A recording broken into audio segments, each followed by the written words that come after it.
So normally pretty quiet streets this time of night. This area is near my apartment where I live, and it's a lot quieter than it has been for today.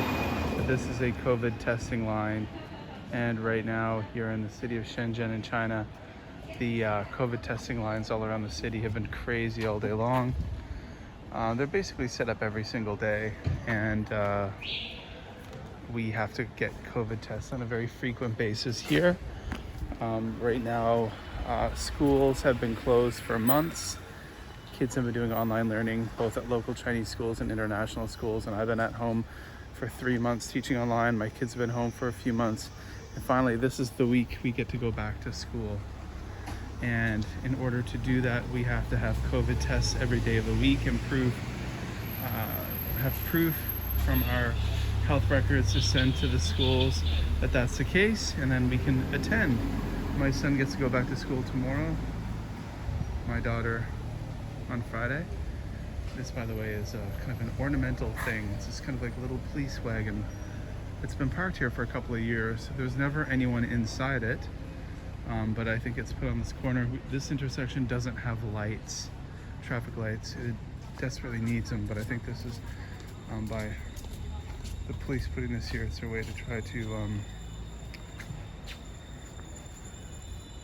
persuade people to slow down their driving and drive a bit better.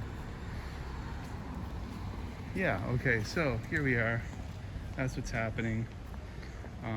You've probably seen in the news about Shanghai being locked down hardcore, and that's really scary what's happening there.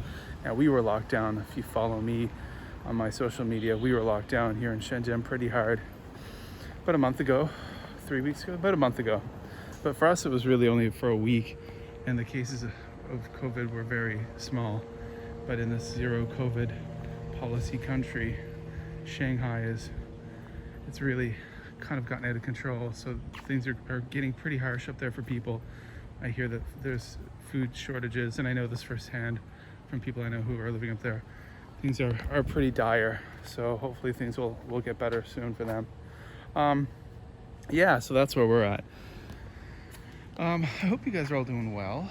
I just want to let you know that if you haven't already seen some of the videos here on the YouTube channel, that I have a new podcast. And I know that, again, I've said this before, that most of you who follow me here on this YouTube channel do so because of the Japan content that I used to produce.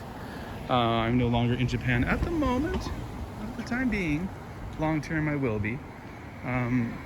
But I do have a new podcast that's out, and it is very specifically Japan content, but it is on the spookier side, the paranormal side, the UFO side, the chilling history tale side.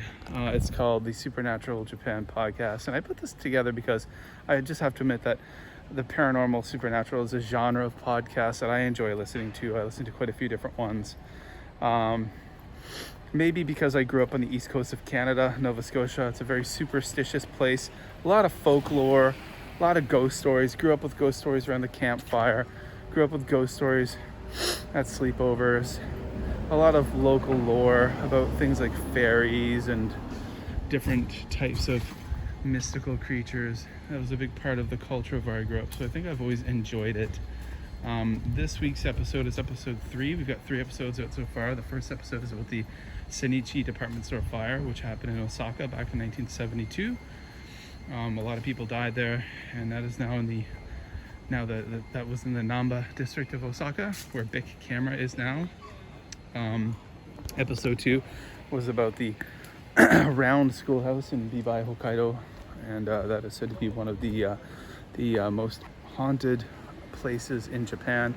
And what I did with that episode is I brought on a YouTuber who goes by the name of the middle-aged expat, and he came onto that podcast, and he talked about his experience. Heading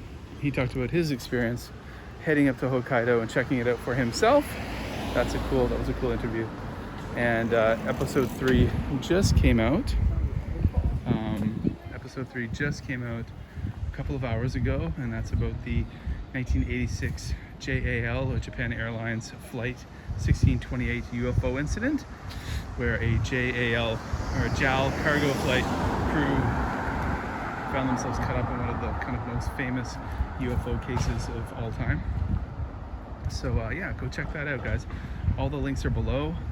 The Supernatural Japan podcast is on all the major platforms. It's on Spotify, it's on Apple Podcasts, Google Podcasts, it's on Amazon Music, Stitcher, you name it. I just learned that it's on Audible. It's like, it's on Audible. How'd that happen? I realized Amazon now owns Audible, so when I put it onto Amazon Music, it automatically goes to Audible, which is cool. More opportunity for more ears to listen to the podcast. So go check it out. Subscribe on whatever platform you use. It's Japan content, and it's coming out weekly, so I hope you enjoy it very much. And I'm just out for a little walk right now, and I'll say goodbye to you guys later on. I'll say goodbye to you now. I'll keep on walking.